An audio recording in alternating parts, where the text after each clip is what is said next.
Hi everybody, this is Matt. Thanks for watching and welcome back.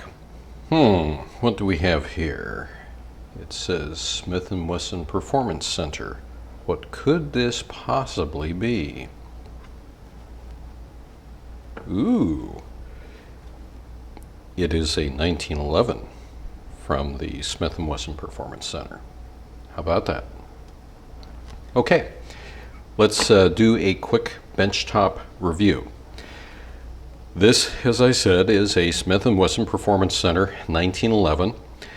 Essentially, it is all stainless steel construction. It's got essentially a bead blasted matte finish on it. These cuts here are slide lightning cuts. They are not ports, so this does not have a ported barrel. One thing I like about it is A, all stainless steel. B, it has an ambi safety, which for a lefty like myself is very nice. C, handles really well, and everything moves on it like butter, literally. So let's have a further look. Pop out, well, first of all, we'll go ahead and remove the mag. It comes with two 8 round mags, so you get 8 plus 1. Here you can see how it looks. It has the extractor here on the outside, which is very similar to John Moses Browning's design on the Browning High Power, where he incorporated that. Target sights, and one thing that you'll notice that's different about this is I've already done my little sight modification where I put a white mark there. Otherwise, I'd be looking at black sights.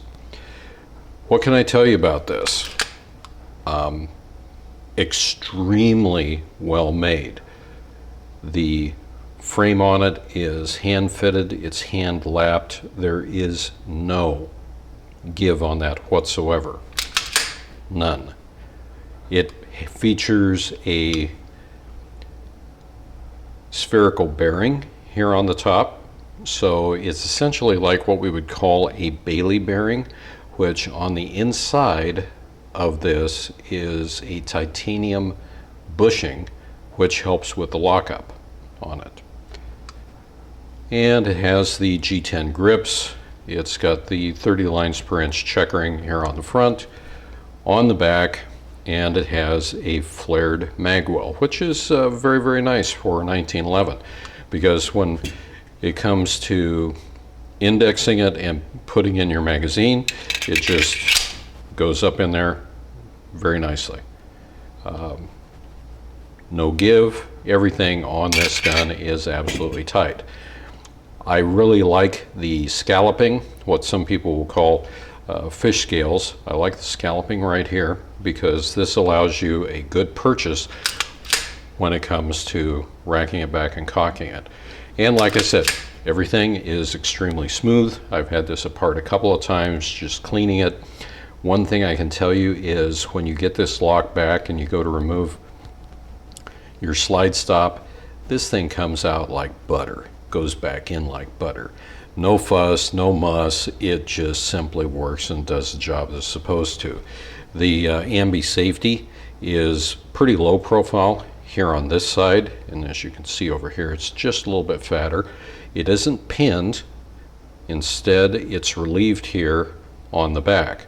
So to operate it and get it to come up on the left side is a little bit more of a trick. Taking it off safe is not a problem.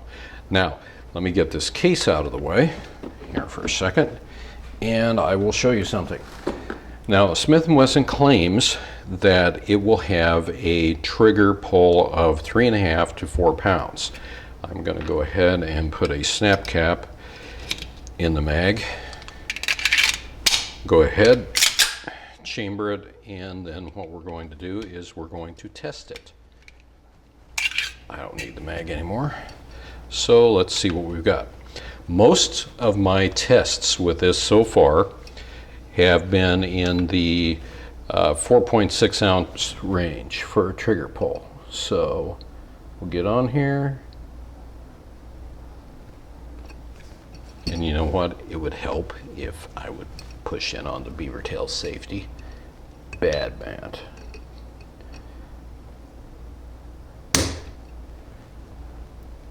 £4, 5.9 ounces, which is very, very consistent with what I've experienced so far. Frankly, I wish that this would be in the 3.5 to 4 pound range that Smith & Wesson had advertised. 4.5 ounces. And what can I tell you about the trigger?